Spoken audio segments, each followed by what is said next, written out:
girl Monique back with another video. Make sure you guys like, comment, and subscribe. And today's video is a little bit different. I'm going to be doing a story time explaining when I got pregnant with my twin boys, how I found out, when I found out, how I felt, and let's get into this video. So basically, let me see.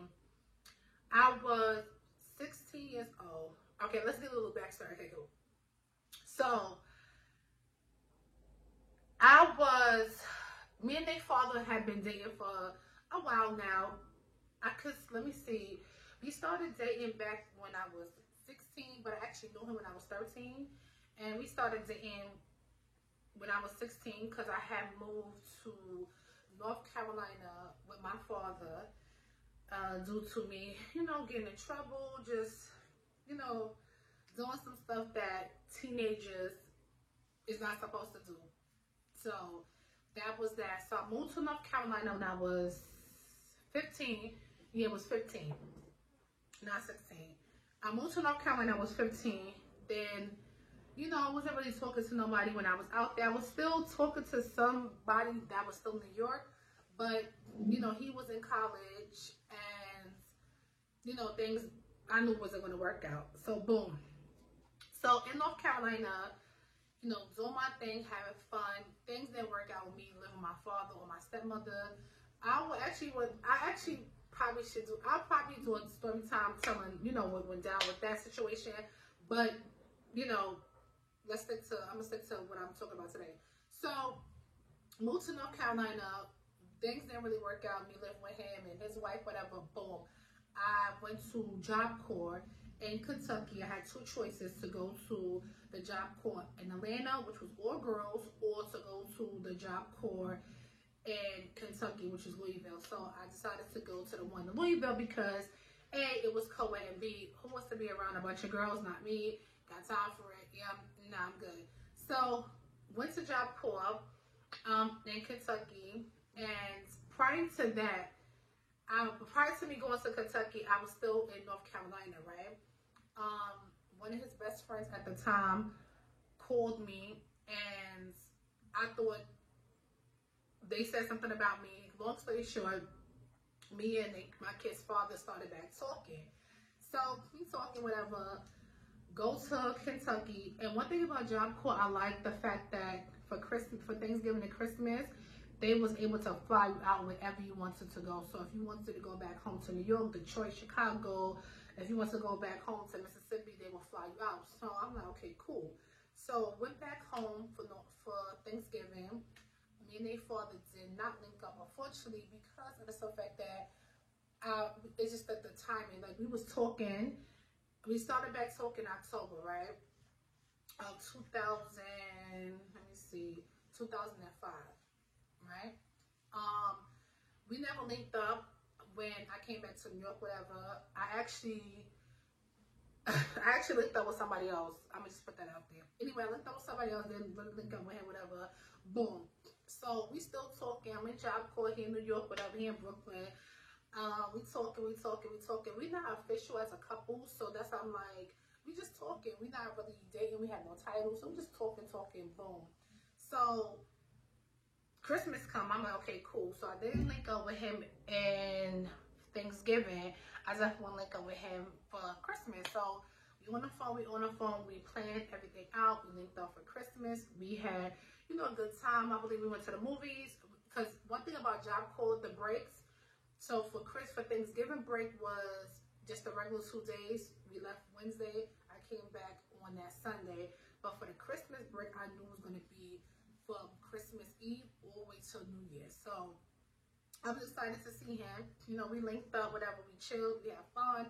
And we just, we actually made it official December of 2005. So December 2005, we made it official. We was dating, we was, having fun, yada, yada, yada. So it's time for me to go back to Job Corps. So now it's January 1st. I was supposed to have been at Job Corps January 2nd. So January 1st come, then go back. January 2nd, then go back. So now my counselors, my guidance counselors, they calling me, they saying, Miss Myers, are you coming back? I'm like, no, I'll probably get my GED out here. like I said, I didn't really want to. You know what? You know the funny part about it, the story is that when you're young and you think that's something that you want in your life. So I was putting everything on hold to be with this one individual. I'm like, oh no, I like him. You know what I'm saying? Like we kicking it. Like I'll just get my GED in New York, whatever. I'm like, go back to Job Corps. I'm not gonna get my high school diploma because I was 15. I was in a high school diploma program because of my credits. Because of my credits and my grades, I was eligible to be in a high school diploma program, so the GED program. So that's how Job Corps works. You do either high school diploma or GED if you have the credits or the grades, or you just do GED if you don't have the credits or the grades, and then you do a trade. They have so many trades. You could do CNA, phlebotomy, welding. My trade was actually CNA. So basically, how it goes. And 1 week you in education, next week you in your field, and they also, help you out with your license. They also help you out with various different things. But boom. So I'm like, nah. To my counselor, I don't think I'm gonna go back. Like, I'm kicking it with. I was being real. I was like, I'm kicking it with this dude, whatever. I like him. This and the third. I'll probably just go get my GED. So all my family members, like my father, my mother, my grandmother. Well, my mother and father was against it. They was like, no, you got to go back to Job Corps. Like, no, you got to get your diploma, this and third. But my grandmother, which is my father's mother, I'm spoiled. I'm her baby. She was like, no. And I was actually staying with her at the time when I came back for the Christmas break. She was like, no, you could definitely just stay with me. I help you. And I'm like, January 3rd came. I had to January 5th to go back to Job Corps. I'm like, nah, I definitely need to go back to Job Corps to get my education, to be able to provide for myself, to be able to just, have my own independence. Like I said, I moved out of my mother's house when I was 15, never went back, and I've been on my own in the sense of, we'll get to that. Anyway, so, fast forward to January 5th, so I get back to Job Corps January 4th, thank God. I had like a grace period. My counselor talked to me. He was a male. He was like, Tanika, you messing up. Like, this is your future. He gave me advice from a male perspective. Not like a father perspective, but a male perspective. Like, nah, like, you bugging. Like, sis, like, you got to get your education. You have to, like what you gonna be? Like, what? And at the time, before college and stuff, high school diplomas that was the thing. Like, oh, we gotta get a high school diploma because without a high school diploma, you can't work. Without a high school diploma, you can't do various jobs. So people like, nah, you gotta be on God. Cool. Back in Job Corps, me and their father still together, and we just together here in New York, Brooklyn. We from Brooklyn, so we from Brooklyn. We chilling, talking on the phone, and I actually found out I was pregnant in February of 2006. What happened was I had missed my period, and I'm like, ooh, because one thing about Job Corps is like dorm. So you have two to three females in one room, but it's dorm wise. And at the time, me and my homegirl, she was from Florida. Shout out to Miami. Philanda. She was like T. Because they couldn't say Tanika, and they didn't want to call me Monique, because my name is Tanika Monique. They used to be like T. So what you gonna do? I was like, I don't know, I think I'm pregnant. Like, I don't know, like something. First of all, I was craving weird food that I don't even eat at the time. And I was very moody. I had a nasty attitude. Well, people say I have attitude now, but I had a nasty attitude. I just was like throwing up. Everything made my stomach nauseous and turned. The smell of cigarettes, because on my campus, they have people smoking cigarettes. It would just upset my stomach to the core. So I had went to the doctor that was on staff at the Job Corps, and just to get a regular checkup. Mind you, I didn't even know I was pregnant. Let me tell you what she did. I guess because I was still a minor, so I had turned 16 because January is my birthday. So February I found out I was pregnant. So I'm 16. She calls my stepmother, right? She calls my father, but my stepmother answered, you know, because he did the intake forms with me. So they call her to let her know I was pregnant. She called my father.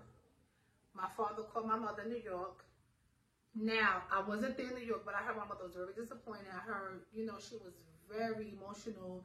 You know, and I guess, too, because as parents, you don't want your children to go down the same cycle as you. My mother had me and my sister at a young age. My mother had my older sister and me at a young age. And parents, we always want better for our children.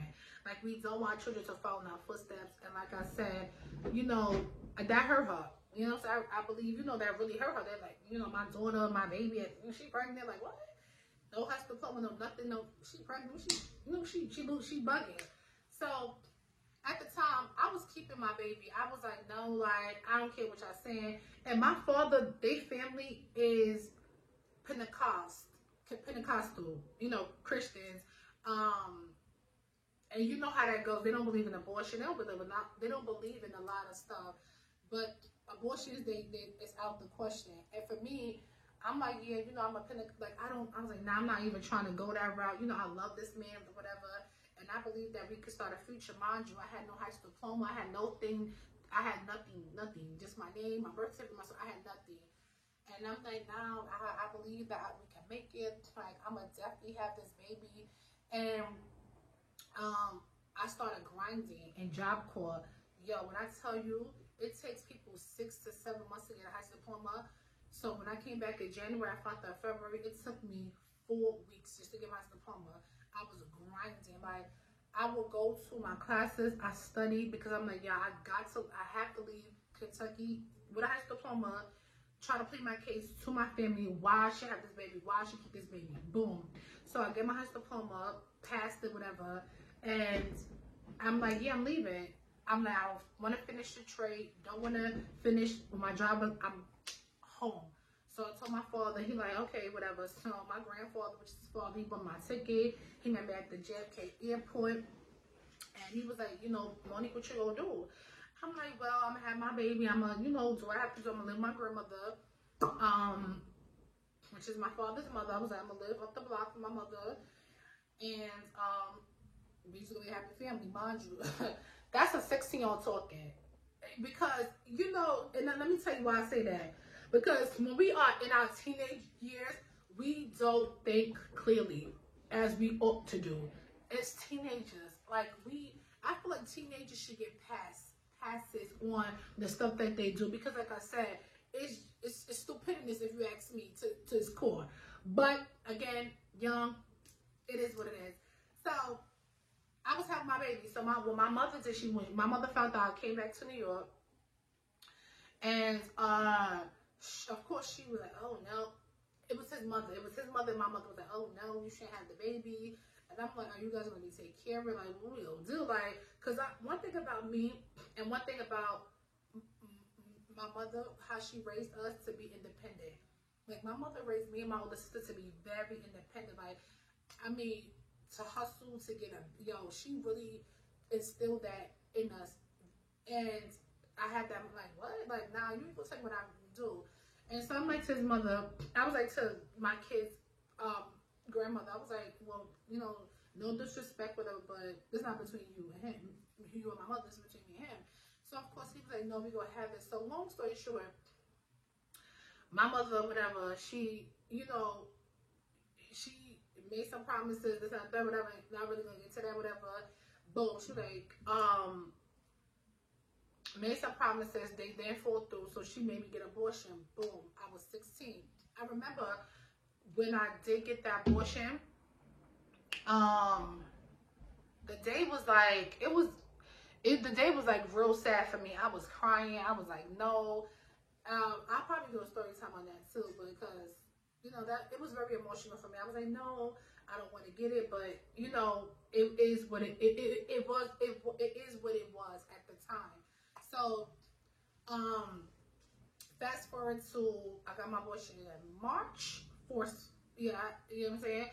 I got it in March, and then by May of the same year, it was on Memorial Day itself.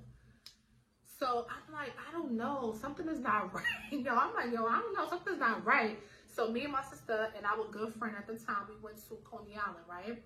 And I just was eating like extra, like I was like eating like extra, like we went on a Ferris, we went on so many rides, but I just didn't feel comfortable. And I was like, I don't know, I think I'm pregnant. So I went to the clinic at the time. It's the BMS in Brownsville, because I'm from Brownsville. And you had to shout that out. And my GYN at the time was like, you pregnant? I was like, who I am? I was like happy. I was so excited. Told my family whatever. Of course, my mother was happy. My sister was happy. My grandmother, of course, because we Christians believe that she was happy. She was a little disappointed. She was like, because her thing was like, you got an abortion in March and then you pregnant again. Like, she was like, so you should just kept that baby. It is what it is. So, I was pregnant, whatever. I have only a high school diploma, wasn't working. Actually, I was working at McDonald's at the time, and then my uncle, shout out to him, he was a manager at this residence, got me and my sister a job, started working, boom. So I was a little nervous when I found out I was pregnant, but then when I went to my next appointment to see what I was actually, they scheduled me to do a sonogram, right, at this hospital, the Brookdale Hospital, right? Because like the BMS is just the clinic, the Brookdale is the hospital, you have the baby there, boom. So the lady, the technician, sonogram technician, she was cool. She was like, hey, gave her my name, my date of birth, whatever, boom. She, measured. She was like, okay, this is, okay, I see the babies. I said, babies?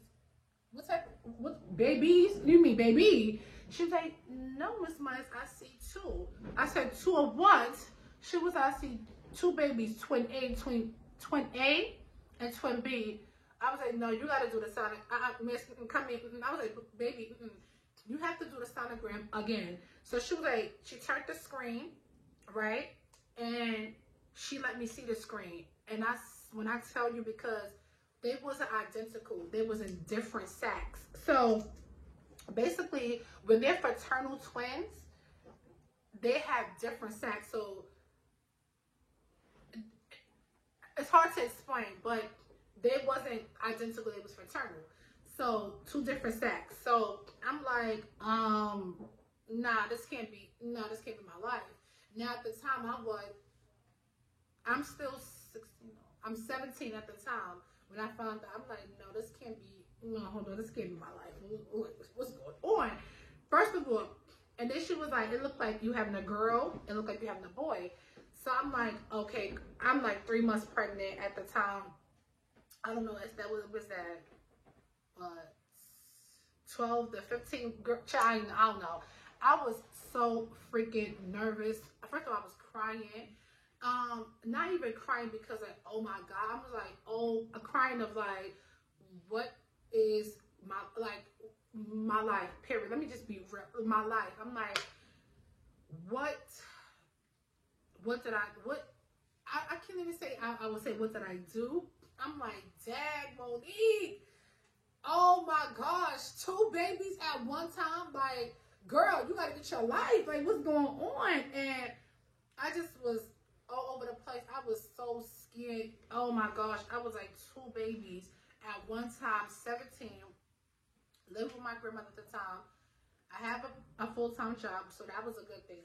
Got my high school diploma, that was a good thing. But it was like, Dad, Monique, like, what do you want to do? So when I told my sister, I told my mother, of course she was actually, when mothers, they pop, they jump, but then they come around. She was actually happy. And then she was actually happy that was going to be a boy and a girl. But when I was 5 months pregnant, I actually finally did the ultrasound to see what I was having. And then they said, well, this is a boy, twin A. And then I was praying, I was like, please, Lord God, let it be another boy. And then they said, twin B is a boy. So I'm 5 months pregnant. I'm grinding, working, saving, stacking up my money for my kids and myself. And after the after, like, when I was 5 months, I started feeling them kick. I used to be on a train, going to work. I used to feel my babies kick and move. I was actually excited. I was in love. You know, I was like, Monique, I spoke to myself, I'm like, Monique, baby, grind. Come on now, baby. Grind, grind, grind, grind, grind. So you can't grind no more. I worked hard. I made sure that my twins had everything that they wanted, and they was not even born yet. I can remember at this time, you know, my kid's father, he was, you know, I want to say this in the most respectful way to not offend nobody. You know, sometimes we as individuals, we want something so bad by people, or we just want a baby and not really looking at the signs of who we have the baby with. And I'll do another to explain more to depth with that too. So at this time, you know, the father, he was, you know how guys do. Well, I know for him, he didn't go to no sonogram appointment. He just was like all over the place. I'm like, yo, like, we have these 2 babies, like, come on, like, step up. And he was like, oh, I do it after they come. After you gotta start showing now, like, at least give it $20 for this, or $10 for this, or, you know, even $5 to show some type of dedication. But that wasn't the case. So I'm the only one that was working. As far as me and him, my grandmother would come home. She would see me exhausted because, you know, she worked. All my family members worked. Just like, Dad, like, you gonna be doing this by yourself. So I remember I was 8 months pregnant. I'm sorry. I had my baby shower. It was a big turnout. Everybody showed up. I had so much gifts. My registry was empty. Like, only like 2 items, actually. Me and my mother and her boyfriend had to go back and get off the registry. Everything was gone. I had everything that I wanted, everything I needed. And I was still nervous. I'm like, okay, in 8 months now, you're about to give birth, whatever. I don't know if it's going to be a C-section. I don't know if it's going to be vaginal birth. I don't know what's going to be. I was just so nervous. The thought about somebody sticking some needles in me. I was just so nervous. And I remember me having to talk with their father at the time. I'm like, yo, like, we about to be parent. Well, we about to be really stepping into, like, parenthood. And, you know, what can we, like, what's the parenting style? Like, you gonna be strict? I'm like, and all he told me was, we just gonna let it flow. I said, flow. And when he left that night, I was like, okay, Monique, with or without him, you're gonna be doing this by yourself, and that is the truth. And February 8th came. That was supposed to be my sonogram appointment because it was actually supposed to be born February 21st. I went to my sonogram appointment like it was a regular sonogram because, you know, after you get 36 weeks, they try to check you every week, especially because if you're, you know, pregnant with twins. And I went, the technician was like, you got to give birth today because the umbilical cord was wrapped around twins' A's neck and he was in distress. I was like, I can't get ready. Like, my whole thing, again, I'm 17, so my mindset was like, oh, I gotta have my hair done, my nails done. Like, I gotta look nice when I give birth. Like, my kids see me. Foolish. Your baby can't see. Colorblind. Like, they can't see. But, again, that was a 17-year-old, 18-year-old, because I was pregnant. I got pregnant when I was 17, gave birth when I was 18. That was the foolishness that I was talking. So my mother was like, let me tell him, like, no, my daughter, you know, she got to get her hair done, her nails done. Like, no, can she come back tomorrow to get birth? They looking like, so basically, okay, so cool. So check this out. So your child is in distress. The umbilical cord is wrapped around his neck, but you want to get your hair done, your nails done, and okay, cool.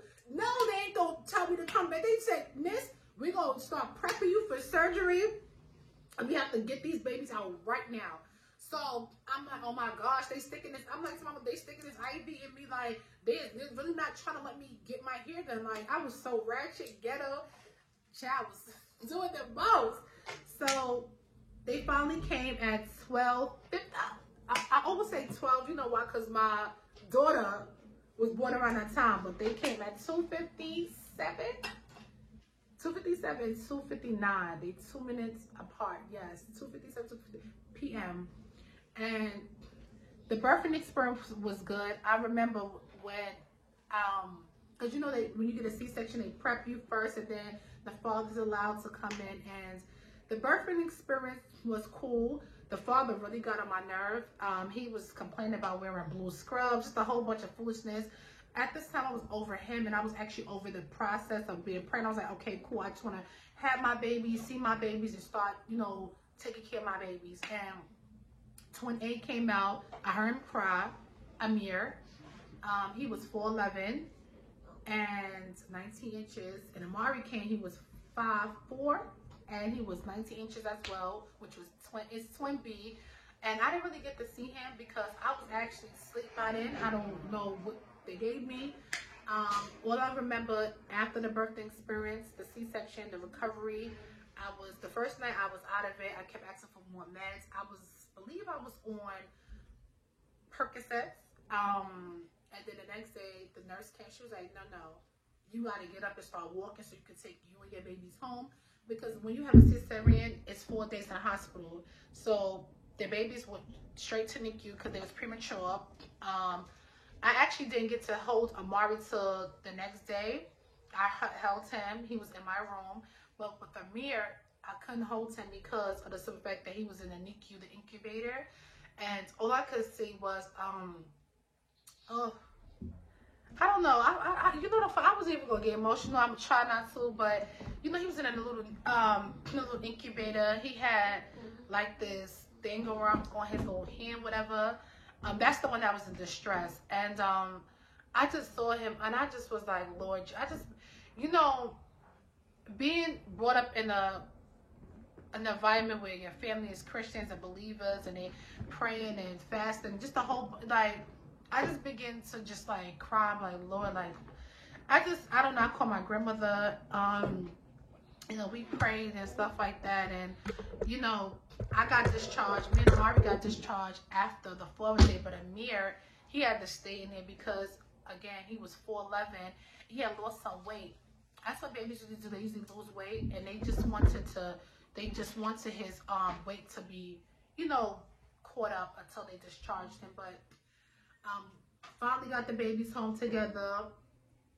Went to my mother's house, you know, the first week, and you know, she just showed me how to, you know, do the formula, make sure, you know, they change them right when they have a circumcision. You got to be very careful. So, you know, making sure I'm very careful, delicate with the little boys, whatever. And I just stepped into motherhood, 18 years old, with a job, wise diploma. I'm not saying by myself. You know what? Yes, by myself. And it's, you know, me being there, me taking full ownership of, Amari taking full ownership of being their mother. Like I said, I'm not here to bash anybody, their father, but this journey has been solely, it has, with me, their mother, waking up in the middle of the night, taking care of them, grinding for them, you know, making sure they have clothes, making sure they're getting a good education, and, you know, even when my son Amir was diagnosed with autism, you know, that was me there, and, you know, all of that, me there. So, another story time as well, too. So, overall, the experience, you see my daughter in the background, so I want to end this. So overall, my experience becoming a mother was wonderful. I love being a mother. I love, you know, every single thing about Amir and Amari. You know, those are my first. Overall, being their mother and finding out, you know, I was pregnant with them and pregnant for the second time, and then, you know, that I was having the twins and they was boys, whatever. I just felt so excited. I'm, you know, nervous, yes. Overwhelmed, yes. Sleepless nights, yes. Thought a happy family, no, it didn't happen. It doesn't happen. So the moral up to say, you know, I had an overall good experience. They're 14 years old now.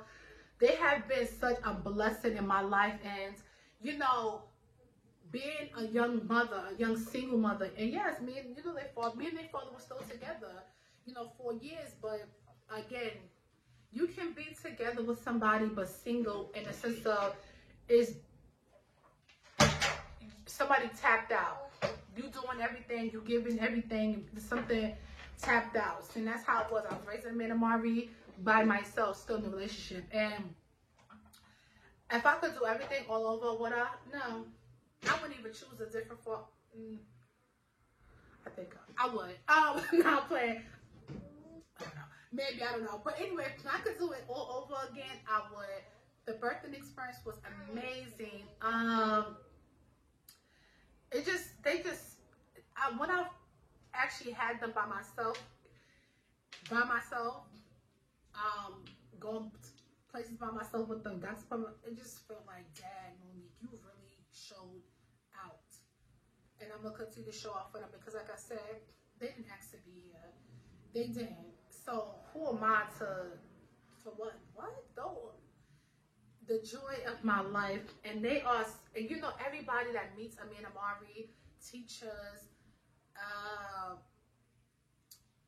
anybody that anybody that ever met them, my family, they're like, oh my gosh, Monique, you've done a wonderful job with them. You have definitely motorcycles. I guess they like, you have done a wonderful job with them. They're so respectful, they're so polite, whatever. They're just such great kids. And you know, they're not into the street, they're just good kids. You know, they have their little, you know what I'm saying, because we all have that, but they are really genuinely good kids.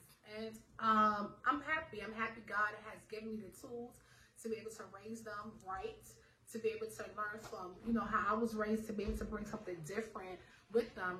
And I always tell my sons, you know, not your friends, you know, we friends, trust me, friends, but your mother first, and then we're friends. You know, I'm teaching them as they becoming young men to just do stuff a little bit different, be a little bit different than I was and your father was. And you know, I'm constantly, you know, pouring into their lives, and you know, constantly, you know, they just melt. You ever been in a place where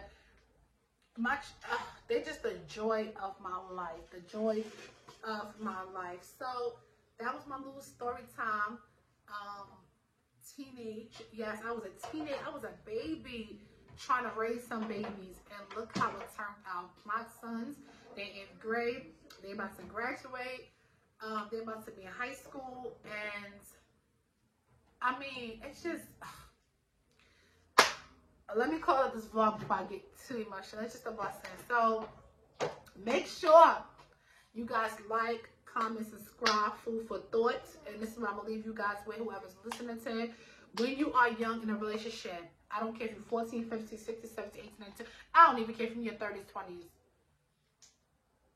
Something that's permanent, a permanent decision, right, could only last temporary, period. I'm going to say what I said. Kids is permanent. Relationships is temporary. Things didn't work out, boom. I'm a single mother, boom. And we gotta be mindful, know the signs, see the signs, and know that maybe I'm be doing this by myself, and that is the truth. Said what I said.